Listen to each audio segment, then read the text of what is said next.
Cek cek cek cek. Halo sobat anime, kita gas lagi Apotheosis. Langsung aja gaskan. Mereview sedikit dari pas sebelumnya, Zen yang memasuki gua neraka doi mendapatkan cobaan yang begitu banyak. Dari monster kecil, dari gagak pemburu hingga monster berukuran besar. Sungguh-sungguh besar, bahkan bola matanya saja lebih besar daripada tubuhnya Zen. Zen yang terus berjalan di dalam area inti, mereka pun bertemu dengan pintu ajaib. Pintu yang dapat memberikan pengalaman hidup. Setelah mendapatkan pengalaman hidup sebanyak 99 kali, sesuai dengan batasan dari pintu itu, Zen pun dan juga kelompoknya dikejutkan dengan munculnya salah satu petinggi ras iblis. Doi datang ke tempat ini untuk segera membunuh Zen dengan mengeluarkan teknik dewa iblisnya. Si iblis kampret ini pun melepaskan golem iblis untuk menghajar Zen. Serangan itu pun cukup kuat, bahkan memaksa dua pimpinan ras manusia bekerja sama untuk menghalaunya dengan melepaskan dua serangan secara bersama-sama. Tapi, serangan yang dilepaskan oleh keduanya ternyata tidak dapat menghentikan teknik dewa iblis itu. Bahkan serangan yang dilepaskan oleh Shu juga tidak dapat menghentikannya. Tapi berbeda ketika Yunluo turun tangan. Bahkan hanya dengan hentikan jarinya saja, golem itu pun langsung terhempas hingga hilang nggak tahu kemana. Melihat serangannya tidak berguna di hadapan Yunluo, di sini iblis kampret itu pun mengeluarkan buah iblis. Ya, buah iblis kayak di One Piece gitu. Bukan dimakan, tapi dipencet. Begitu buah itu dipencet, iblis kampret itu pun mendapatkan kekuatan yang super duper kuat. Melihat kemampuan iblis itu yang meningkat secara drastis, di sini Shu pun meminta kepada Zen dan juga kelompoknya untuk segera kabur. Karena doi tahu kalau saat ini kekuatan mereka tidak akan cukup untuk dapat mengalahkan si kampret itu. Dan benar saja, ketika Zen dan juga kelompoknya melarikan diri, di sini iblis kampret itu pun mengejar mereka semua. Iya, karena kalah dalam adu kecepatan di sini ketika Zen akan ditangkap tiba-tiba saja. Di sini Shu pun lalu memutar tubuhnya dan melepaskan suatu serangan tombak. Tapi ternyata hal itu tidak berguna. Bahkan pedang yang dimiliki oleh si kampret itu dapat menembus tubuhnya Shu. Iya, di sini Shu bakalan mati jika ia adalah makhluk fisik. Tapi karena doi merupakan spirit pedang yang artinya abadi, tubuhnya dapat kembali utuh. Dan pergerakan yang dilakukan oleh Shu ternyata cukup untuk memberikan waktu agar Zen dan juga kelompoknya kabur dari kejaran si iblis kampret itu. Iya, untuk Zen dan kelompoknya di sini mereka pun ternyata sudah tiba di area inti. Iya, lebih tepatnya di dekat area inti. Di sini elf putih ini pun juga tahu kalau tempat ini sungguh berbahaya dengan ancaman yang tidak dapat diprediksi yang memaksa dirinya harus melepaskan sebuah teknik. Iya, elf itu pun melepaskan teknik barrier elf untuk dapat melindungi Zen dan juga kelompoknya. Melihat Zen dan juga kelompoknya berhenti berlari, membuat si kampret ini pun doi melesat ke arah Zen dengan sangat cepat dan ia juga menyiapkan suatu serangan. Iya, doi pun berhasil melepaskan serangan super kuat. Tapi di sini barrier elf itu jauh lebih kuat lagi. Di sini elf putih ini juga panik dan juga berujar, "Oi, kampret, aku masih bisa bertarung, tapi kau lihat, apakah kau tidak merasa kalau ada sesuatu yang berbeda dengan tempatmu? Perubahan yang ada di sekitaranmu ini?" Ya, dan itu pun langsung disambut oleh iblis lainnya yang meminta kepada rekannya untuk menahan diri. Karena sepertinya mereka telah memasuki area inti. Dan menurut peta yang mereka bawa, seharusnya di tempat ini memang dekat dengan area inti dan belum masuk ke dalam area inti itu. Tapi tak lama setelahnya, di area ini sepertinya ada yang akan segera muncul.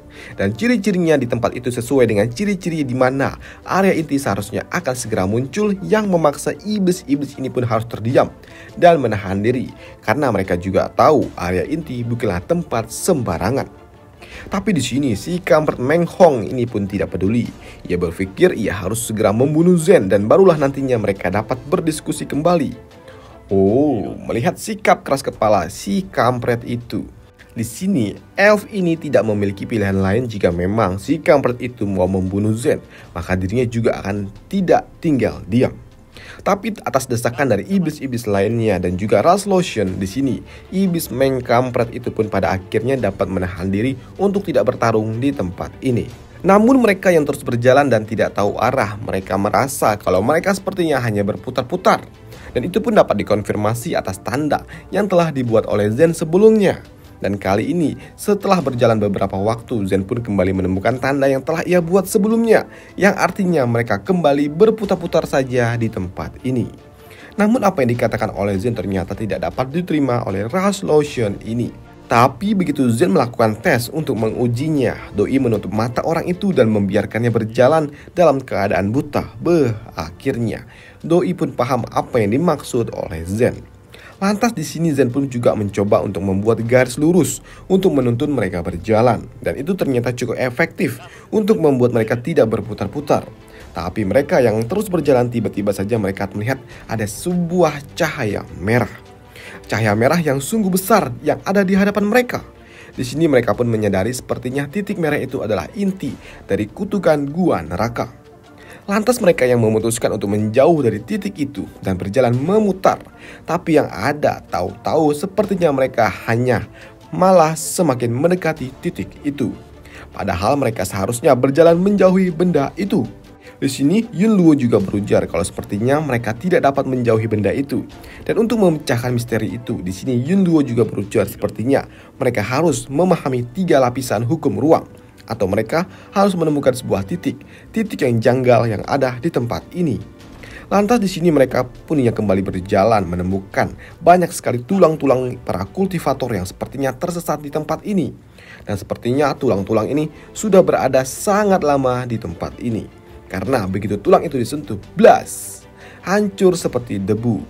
Namun untuk Yunluo, Doi pun yang terus berjalan, Doi pun menemukan sebuah sosok mayat yang ada di tengah-tengah dalam kondisi tubuh yang cukup utuh. Dan tanpa pikir panjang, Yunluo pun lalu memeluknya. Dan di sini Shu juga berujar sepertinya sosok itu adalah saudara dari Yunluo itu sendiri. Melihat sikap Yunluo di sini, iblis kampret itu pun semakin berpikir kalau sosok yang ada di depannya ini, mayat ini seharusnya merupakan sosok yang sangat kuat dan sudah pasti memiliki warisan yang sangat hebat pula. Dan benar saja, di sini Yunluo juga memungut gelang yang digunakan oleh sosok itu, membuat iblis kampret ini ingin merebutnya. Tapi Doi pun diperingatkan oleh Yunluo, jika memang mau hidup maka jangan pernah bermacam-macam. Dan benar saja ketika Yunluo mengeluarkan kertas jimatnya, dan begitu jimat itu ditempelkan kepada sosok itu, tiba-tiba saja tubuh mumi itu pun lalu bercahaya. Dan tentu saja itu mengejutkan semua pihak. Lepas dari itu, di sini Yunluo juga mulai meneteskan darahnya di sebuah giok yang baru saja ia pungut dari mumi itu. Dan celing, giok itu pun berubah bentuk menjadi bentuk kayak kepiting gitu. Dan tiba-tiba saja, wush, ada sebuah pedang dengan ukuran yang sangat besar pula. Melihat ada harta karun di sini, iblis kampret Meng Hong mencoba untuk menariknya karena Doi ingin memilikinya. Tapi yang ada, Raiso bosku, berat. Selain berat, pedang itu juga tidak dapat dimasukkan ke dalam cincin dimensi.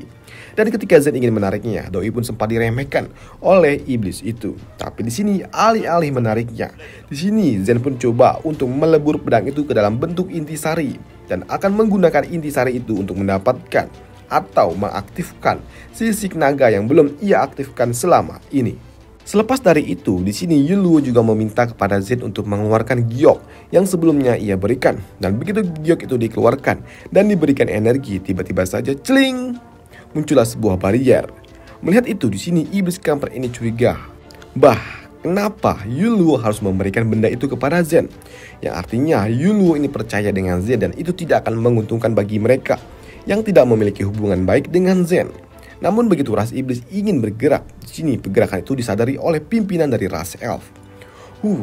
Melihat itu, di sini Zen pun juga memperingatkan kalau saat ini bukanlah waktu yang tepat jika memang ingin bertarung. Tapi di sini ras iblis ini beralasan kalau mereka takut jika Zen tiba-tiba saja menghilang dan meninggalkan mereka semua di tempat ini. Karena itu bisa saja membuat mereka semua mati secara tragis di tempat ini. Tapi di sini Zen pun juga berujar, Bagaimana jika aku memang tidak mau kau dekat-dekat dengan diriku? Memaksa, iblis kampret itu pun kesal dan ingin segera bertarung aja kalau begitu.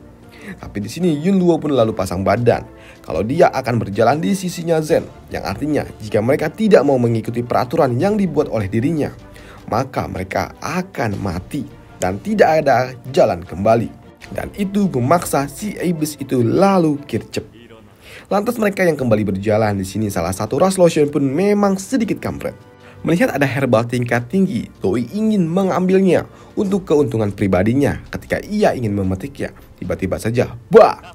Herbal itu berubah menjadi sosok tanaman monster yang langsung cap memakan si kampret itu. Ya, hal itu pun memaksa mereka semua untuk segera lari, melarikan diri dari tanaman monster itu. Karena kini tanaman monster itu pun mengincar mereka semua. Dan di sini kesal diuber-uber oleh pohon kampret itu. Di sini iblis kampret itu pun melepaskan suatu serangan. Duar! Dengan serangan dahsyat yang dilepaskan oleh si kampret itu ternyata tidak memberikan efek apapun kepada tanaman monster itu. Bahkan ketika mereka ingin kembali berlari, di sini tanaman monster itu pun kembali bergerak mengincar Zen dan juga kelompoknya. Dan itu berhasil slap melahap satu persatu ras lotion yang ada di kelompok Zen. Ya, hal itu terjadi karena memang ras lotion berada di urutan paling belakang dalam hal melarikan diri. Setelah berhasil lolos dari kejaran monster tanaman, kali ini di hadapan mereka muncullah naga pasir yang super duper besar. Di sini Yun Luo pun mengatakan kalau tempat mereka saat ini hanyalah pintu masuk dan meminta kepada mereka untuk terus berjalan. Tapi di sini Zen yang tidak melihat apa-apa, cuma ada jurang membuatnya bertanya, kemana mereka akan pergi. Tapi di sini Yun Luo meminta kepada Zen untuk ikut saja dengan dirinya. Dan nanti di ujung sana Zen akan paham. Dan di tempat itu juga nantinya token kupu-kupu milik Zen akan memberitahu semua atas pertanyaan yang selama ini ada di kepalanya Zen. Yang membuat Zen pun kembali heran. Lah, kok bisa-bisanya Yun Luo tahu kalau dirinya memiliki token kupu-kupu? Di sini Yun Luo pun mengatakan kalau dirinya tahu tentang maksud dan tujuan Zen datang ke tempat ini. Tapi Doi pun juga mengatakan kalau Zen hanyalah orang luar yang tidak perlu tahu akan kebenaran yang ada. Bahkan di sini, Tian Mo, si pemilik dungeon yang sebelumnya, Doi rela mengorbankan diri untuk tidak reinkarnasi hanya untuk menunggu Zen datang. Tapi di sini Yun Luo pun bertanya apakah Zen tidak tahu kenapa orang itu tidak memberitahu alasan kenapa Zen datang ke tempat ini. Alasan kenapa Zen harus datang ke tempat ini. Di sini Yun Luo juga mengatakan kalau Zen memiliki takdirnya sendiri dan ia menyarankan agar Zen tidak mengikuti permainan yang ada di tempat ini. Di sini Yun Luo juga mengatakan kalau Zen hanyalah akan menjadi seorang pengganggu nantinya, dan ia hanya berujar agar Zen mendapatkan harta warisannya aja dan pergi dan tidak ikut bermain dengan ini semua. Dan semakin banyak Yun Luo berkata, semakin bingung pula Zen mendengarnya tentang apa maksudnya ini. Di sini Yun Luo juga bertanya kepada ras iblis apakah mereka tahu Shu Yi. Ya, di sini ras iblis pun tahu kalau Shu Yi merupakan iblis terkuat, bahkan lebih kuat atau yang terkuat yang ada di Menara Dosa. Tapi sayangnya orang itu telah tiba-tiba saja menghilang. Dan di sini Yun Luo berujar, "Hei, apakah kalian ingat dan juga tahu kenapa Shu Yi menghilang? Ya, karena aku telah membunuhnya dan akulah yang menggantikan posisinya." Dan sebenarnya di sini Shu Yi itulah yang berada di area tengah yang memiliki giok kupu-kupu yang ada sama Zen saat ini. Dan ialah yang membawa dan juga menggiring Zen ke tempat ini. Dan inilah menjadi suatu misteri yang masih nggak ngerti apa maksudnya. Tapi intinya di sini Yun Luo pun minta kepada Zen untuk melemparkan giok itu ke dalam jurang dan menunggu saja. Dan tak lama setelahnya, setelah 3 jam mereka menunggu, tiba-tiba saja muncul dari dalam gua makhluk yang terlihat seperti tanaman yang dapat bergerak. Dan ketika makhluk itu mendekat, boom! Doi melepaskan raungan yang super dahsyat yang dapat membangunkan naga pasir. Di sini dengan terbangunnya naga pasir itu membuat mereka semua pun panik. Ditambah ketika Yun Luo meminta kepada mereka semua untuk segera membuat lubang besar untuk tempat mereka bersembunyi. Di sini Zen juga meminta kepada iblis Meng Hong serta orang-orang yang ada di tempat ini sama-sama untuk meninju tanah yang mereka pijak untuk membuat suatu lubang raksasa tempat berlindung mereka. Karena benar saja tak lama setelahnya tiba-tiba saja muncullah hembusan angin yang super duper dahsyat dan juga suatu getaran gempa bumi. Bahkan getaran itu juga dapat dirasakan oleh mereka yang ada di dalam menara. Mereka semua panik dengan getaran yang seperti gempa bumi itu. Bahkan getaran itu juga sampai dapat dirasakan oleh seluruh daratan ini, termasuk wilayah tanah suci dari ras elf dan juga ras iblis. Dan ternyata getaran itu berasal dari pertarungan antar naga pasir dan juga sosok monster tanaman yang tiba-tiba saja muncul dari dalam jurang. Di sini ketika naga pasir itu berhasil mengalahkan tanaman monster itu dan ingin memakannya, dan ketika ia membuka mulutnya, di sini Yunluo meminta mereka semua untuk segera diam dan ikut bersama dirinya. Ya, mereka semua pun bergerak di dalam barrier yang dibangun oleh Yunluo dan itu pergi ke arah naga pasir itu dan hop! Mereka semua dimakan oleh naga pasir itu. Dan setibanya mereka di dalam perut naga, mereka pun melihat ada suatu cahaya yang ada di ujung jalan. Dan ternyata di dalam perut naga ini juga kekuatan mereka sepertinya tertahan dengan sesuatu yang tidak diketahui apa sebabnya. Lantas mereka yang terus berjalan menuju tempat cahaya yang menyilaukan itu. Dan begitu mereka memasukinya, celing! Wah, seperti ada dunia lain di dalam perut naga ini. Ya, ini sungguh seperti dunia lain karena memang ada awan, langit, tanaman hijau hingga air terjun. Zen yang bertanya kepada Yunluo tentang apa ini semua. Di sini Yunluo pun hanya berujar kalau ini adalah dunia kecil yang ada di dalam perut monster. Di sini Zen pun juga cukup terkejut. Ia tidak menduga kalau ternyata jika mereka telah mencapai kekuatan tertentu, mereka dapat membuat dunianya sendiri. Dan itu sungguh tidak masuk akal bagi Zen. Tapi nyatanya ya memang begitu. Tapi di sini setelah tiba di dalam dunia baru, di sini iblis kampret Menghong pun bertanya tentang apa yang harus mereka lakukan untuk saat ini. Ya, semuanya simpel. Mereka hanya harus mengikuti Yunluo saja. Yang membuat Menghong pun sedikit kesal karena ia berharap mendapatkan informasi yang lebih jelas lagi dan berusaha untuk menyerang Yunluo untuk saat ini. Tapi begitu Doi mencoba untuk menyerangnya, di sini Yunluo dapat menahan pergerakan dari iblis kampret itu dan krak! Doi pun mematahkan tangan dari iblis Menghong dengan sangat mudah. Lantas mereka yang terus berjalan kembali, tiba-tiba saja di sini Yunluo meminta kepada mereka untuk berhenti karena ternyata di hadapan mereka ada sosok tikus tanah. Yang awalnya di sini elf ini berujar kalau itu hanyalah sosok tikus biasa, tapi berbeda dengan Yunluo. Dan ketika Doi memperhatikan tikus itu lebih detail, Doi berujar, "Hati-hati. Kalian semua hati-hati dengan tikus itu." Di sini Yunluo juga memerintahkan kepada mereka untuk memecah formasi tikus itu dan jangan sampai tikus itu berkumpul. Namun sayangnya di sini sepertinya ia sedikit terlambat karena memang untuk Zen ternyata Doi telah digerubungi oleh tikus itu. Tapi begitu tikus-tikus itu menggerubungi tubuhnya Zen, tiba-tiba saja BAM! Zen pun meledakkan tikus-tikus yang mencoba untuk menyerang dirinya. Setelah meledakkan para tikus itu, kini tiba-tiba saja dari atas mereka muncullah makhluk-makhluk hijau yang datang membawa tombak dan tiba-tiba saja BAM!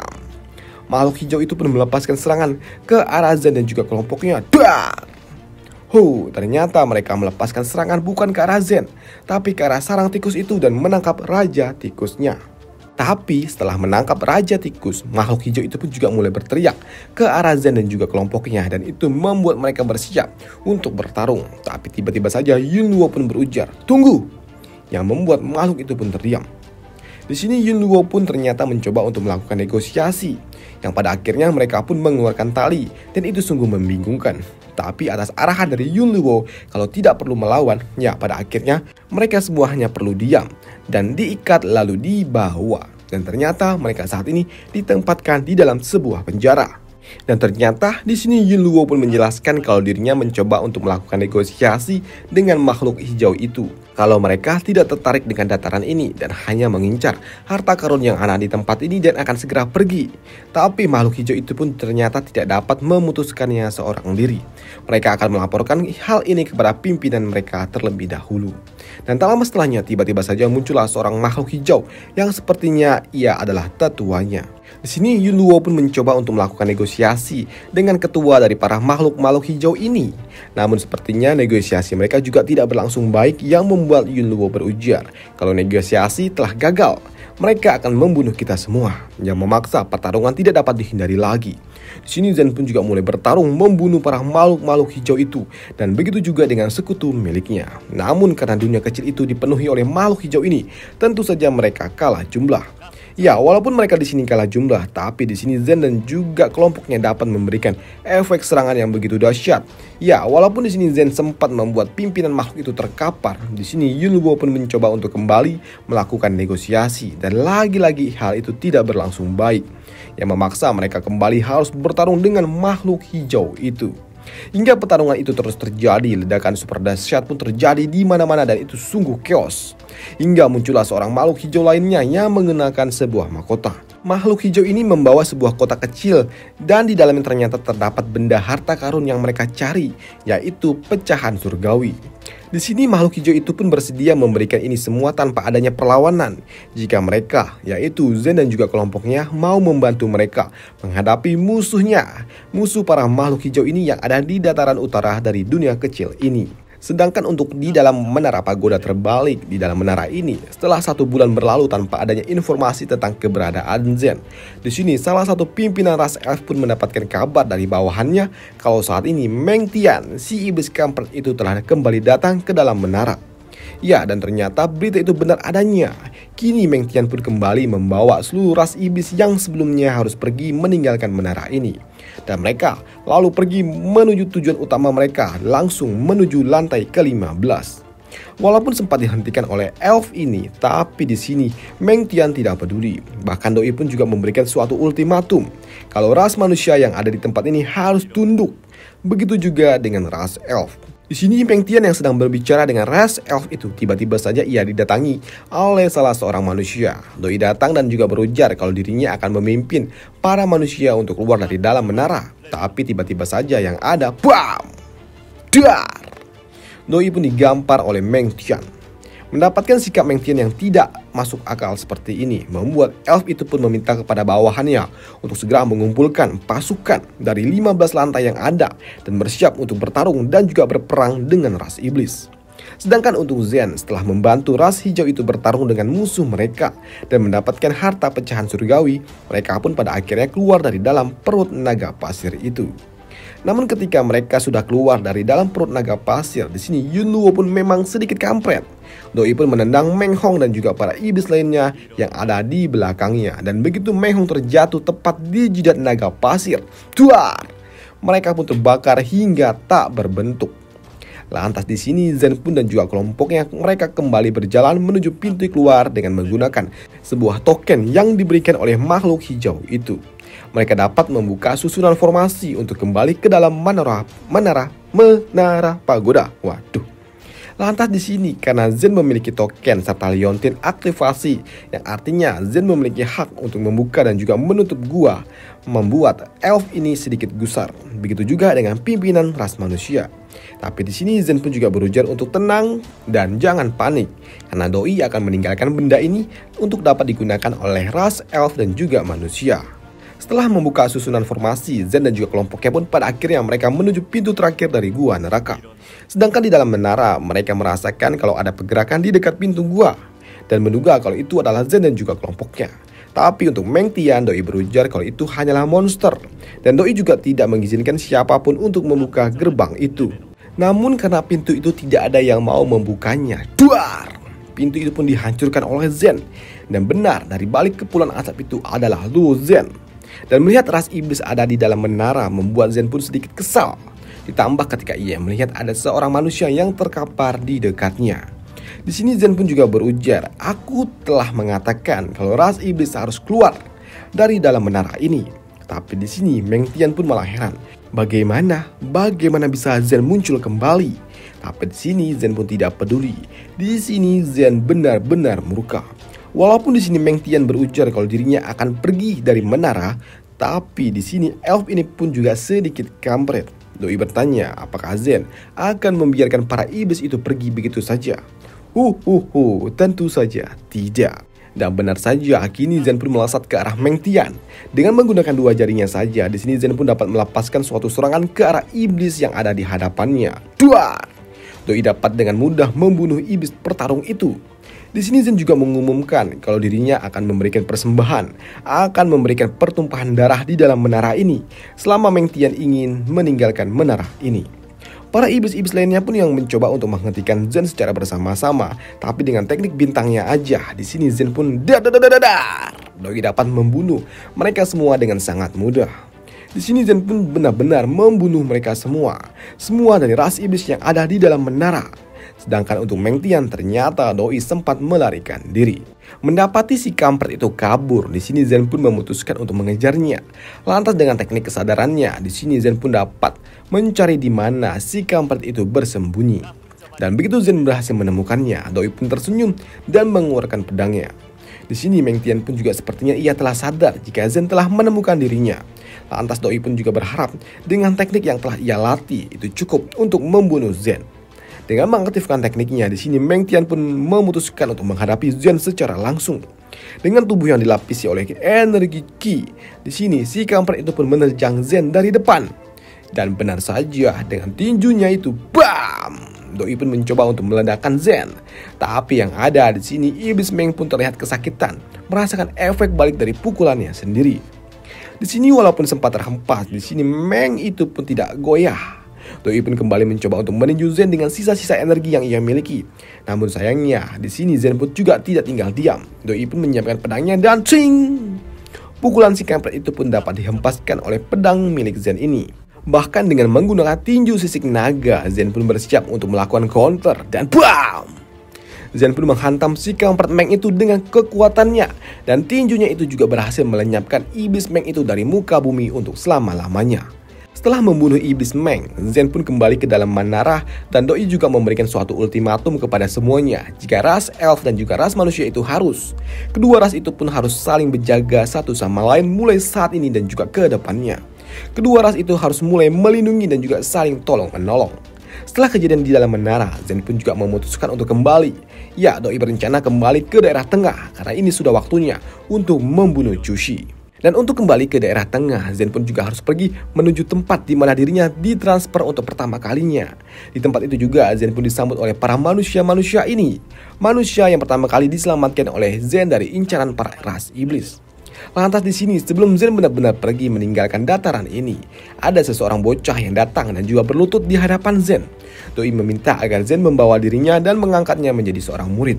Tapi di sini Zen pun tidak dapat melakukannya. Dan setelah mendapatkan sambutan dan juga sujud syukur dari para manusia ternak itu, Zen pun mengaktifkan area teleportasi itu dan celing, Doi pun pergi, ditransfer ke dataran tengah. Dan kini Zen pun telah merasa kalau dirinya sudah siap untuk mengelawan Chushi.